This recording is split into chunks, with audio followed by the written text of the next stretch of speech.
Have you ever noticed how a few words from someone can change your entire mood? Maybe a friend said something hurtful. Maybe your boss raised their voice.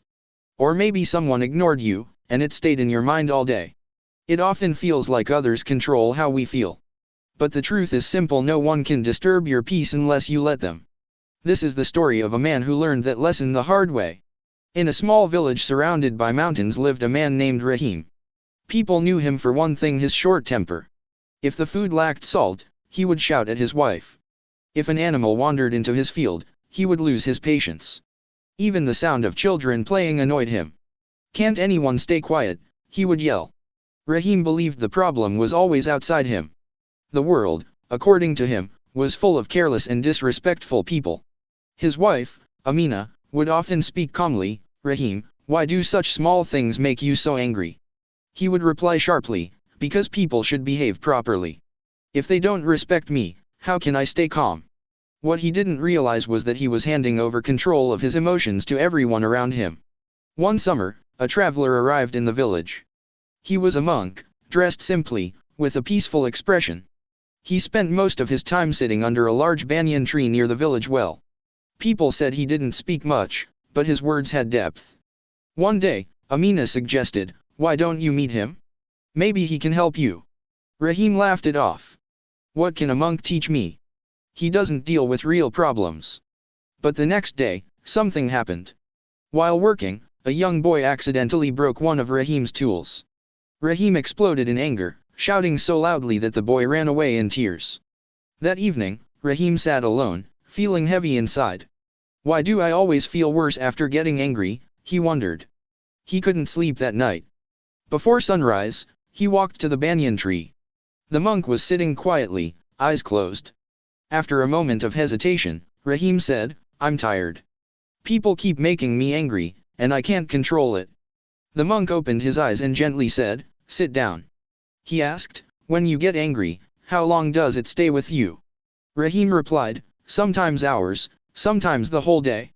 And when it fades, I feel drained, empty." The monk nodded. "That's because anger harms the one who holds it, not the one it's directed at."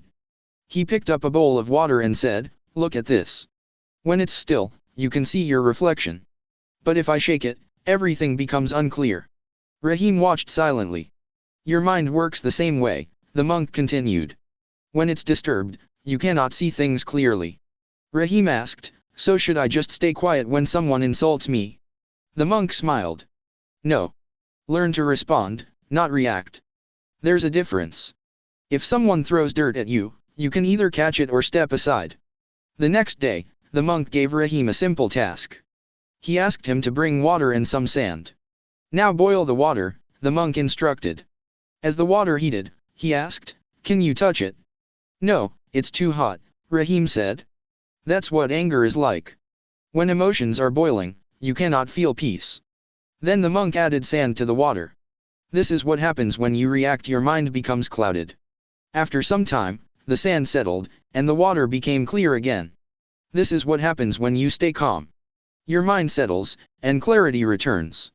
Rahim understood something important that day: he had been disturbing his own peace all along. In the following days, he began to practice. Whenever something irritated him, he paused and took a deep breath.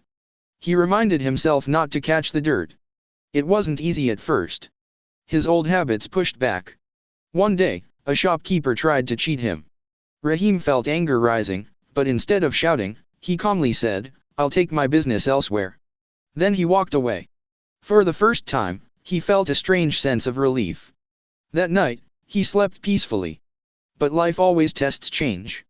One morning, a group of young men mocked him. "Look at him, the angry man is now calm," they laughed.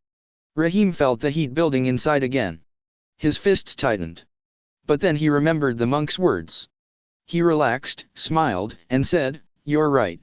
I used to be angry. Now I'm learning something better." They were confused. "How can you stay calm when we insult you?" Rahim replied, "If someone offers you poison, you don't have to drink it." They had no answer. As time passed, people noticed the difference. Rahim became more patient, more peaceful. Even when things went wrong, he stayed composed. One day, he returned to the monk and said, "I've realized something. People didn't make me angry, my reactions did. The monk smiled. You've learned well. Life will keep testing you, but every time you remain calm, you become stronger. Rahim asked, will these tests ever stop? The monk chuckled. When you stop running from the storm, it stops chasing you. Years later, Rahim was known as one of the calmest people in the village. Others came to him for advice. He would always say, peace doesn't come from silence outside, but from silence within. One day, a child asked him, do people still make you angry? Rahim smiled. Sometimes they try. But I don't give them that power anymore. He looked at the mountains and said softly, when I stopped reacting, I started truly living. We cannot control what others say or do.